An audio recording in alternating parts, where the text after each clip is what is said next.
Hey everybody, it's Rob from Flailthroughs. This is Gundam Battle Operation 2, and this is another guest video from Salty Walty, this time in the Gaz-L. Gaz-L, I believe, is the raid version, so one of the first things in the game that had a heavy attack, and it still does quite well with it, as I recall. This is one I played a fair bit when it came out, but again, like so many other things, have not touched in a while. But yeah, it's got a heat lance with a heavy attack. It's got the Garibaldi Beta's beam rifle, since it's like 75% Garibaldi Beta structurally, and also its hyper beam sabers can be used as shoulder cannons, I believe. So yeah, it's got a pretty good move set. And right now, yeah, just the opening of the round is being a little bit rough on Salty here, because yeah, it's just kind of hard sometimes to get footing. Good counter, caught that just as it was starting its own heavy attack, and 6,500 from a simple downswing. That should be a good indicator of what is to come, I think. But yeah, it's, like I said, it's a good machine. And there is something that is about to probably get hit very hard. Yep, it was a Faz, and yeah, the fact that you can just go straight into a two-hit saber combo out of that heavy attack, very useful. Because just basically, if you boost back to oh, good backswing, man. If you boost back to get out of the heavy attack animation, oh, and there is that suit from before. But yeah, if you boost back, you'll be in perfect position for it. Okay, yeah, Gaz-L Type C Defensor A unit, because yeah, again, Gaz-Ls are ones I like, and even those are just kind of starting to blend together for me. This is not just old person brain. There's a lot of that, but also just, I already have, most of like the Gen 1 and some of the Gen 2 Pokemon, stored in my brain. And of course Transformers and a bunch of other nonsense. So my mobile suit storage space is kind of limited. I probably need to, get some kind of like extended hard drive for my skull. But let's see, that's going to hit two things. No, only hit one. Hit really well though, and the Gaz-L was in a perfect position to get caught in the downswing. So yeah, good setup there. Let's see. Luckily, there's only one thing facing Salty, and I'm pretty sure it's I thought he was going to go around the corner the other way, so never mind. But yeah, it looked like only one thing was really keeping an eye on him, and it had and there was a building between them. But good counter there, and probably if nobody interferes, yep, going to have time to take that out. This is an ace match, so in another 2 minutes, the highest scoring member of each team will be selected as the ace. They'll be worth triple points to if you kill them, and their kills and assists will be worth triple points to your team. So yeah, keep your ace alive, keep the enemy ace dead, and and try and let the ace get the kills whenever possible, and you will have this under control. Okay, yeah, that I think that Faz tried to counter the heavy attack with a neutral swing, but even if that was just a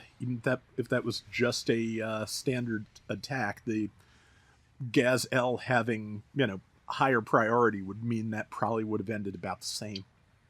But let's see. So far so good. Another minute until ace selection, and tag them both. Very nice.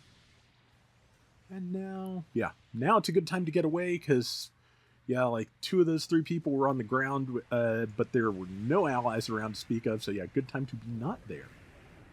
And yeah, the Hyper Beam Sabers tend to have the reach to catch people who dodge out of the way.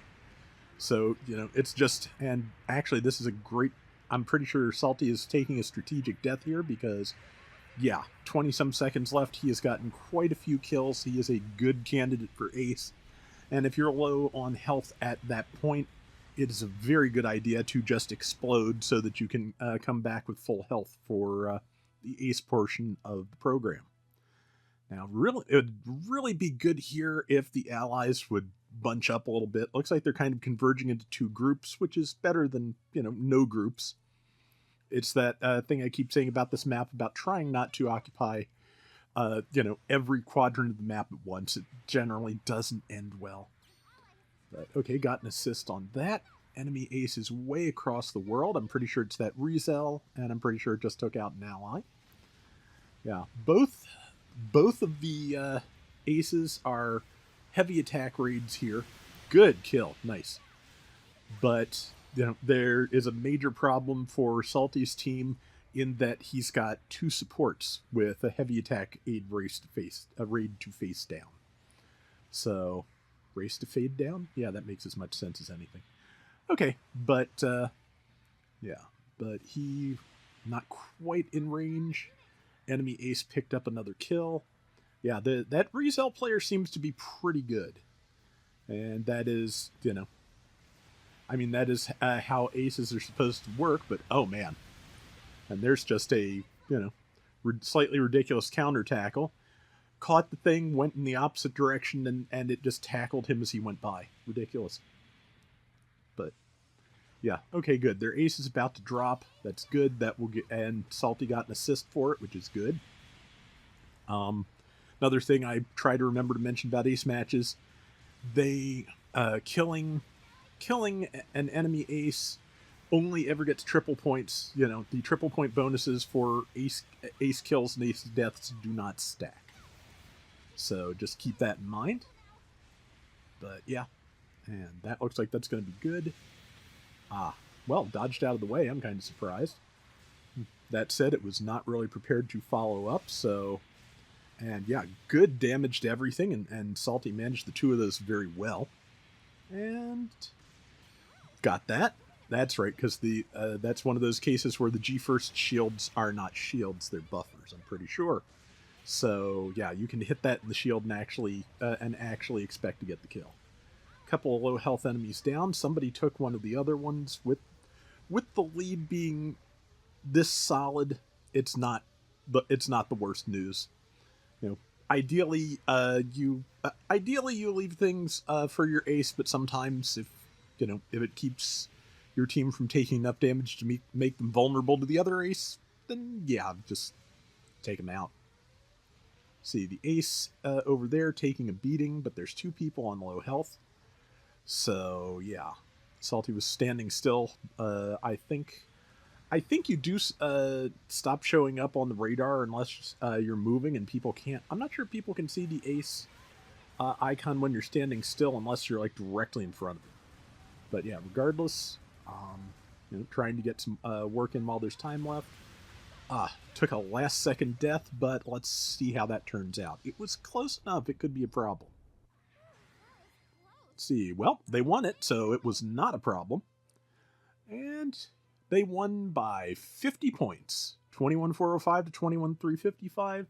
Salty got 10,000 of those points, 150,000 damage, and 7 and 3. Very nice. So that is going to do it for today's Gundam Battle Operation 2. We will be back soon with more. Till next time, everybody take care and have fun. Later. And I believe it's yesterday was the 30th anniversary of Chrono Trigger, in case you were not previously feeling old. It's a good game. I really did enjoy it. Far as I'm concerned, Chrono Cross never happened just because of the way it decided to try and bridge the two. And I hope they do some kind of reissue, because, there's very little else left from Squaresoft's 16-bit output that has not been remade in some way. Romancing Saga 2's been remade twice. Mario RPG got a remake. Even Live Alive got a remake. So yeah, that is it. Chrono Trigger is overdue, so hopefully we'll hear something soon.